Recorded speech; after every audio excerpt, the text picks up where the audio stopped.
A reading from Genesis. Today is January 8th. Our reading from Genesis is chapter 8.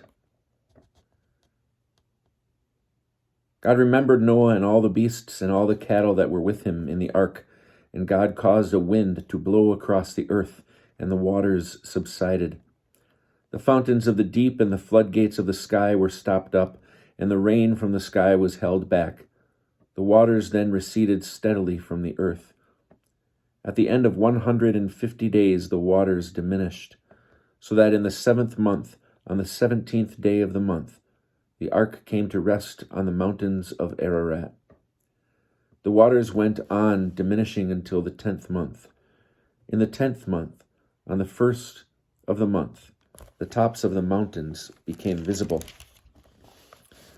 At the end of 40 days, Noah opened the window of the ark that he had made, and sent out the raven. It went to and fro until the waters had dried up from the earth. Then he sent out the dove to see whether the waters had decreased from the surface of the ground. But the dove could not find a resting place for its foot, and returned to him to the ark, for there was water over all the earth. So putting out his hand, he took it into the ark with him. He waited another 7 days, and again sent out a dove from the ark. The dove came back to him toward the evening, and there in its bill was a plucked off olive leaf. Then Noah knew that the waters had decreased on the earth.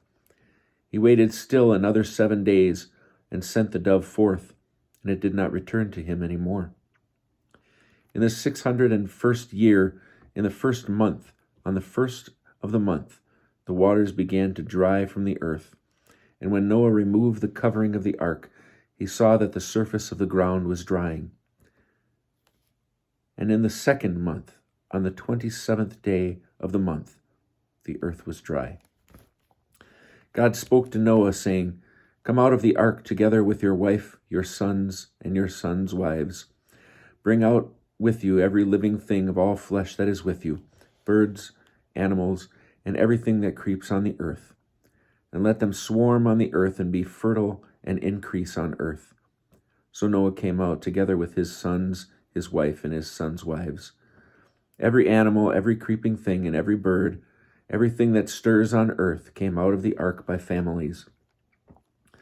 Then Noah built an altar to the Lord, and taking of every clean animal and of every clean bird, he offered burnt offerings on the altar.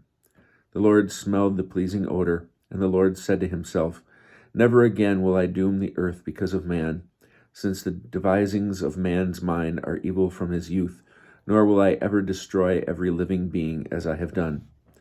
So long as the earth endures, seedtime and harvest, cold and heat, summer and winter, day and night shall not cease."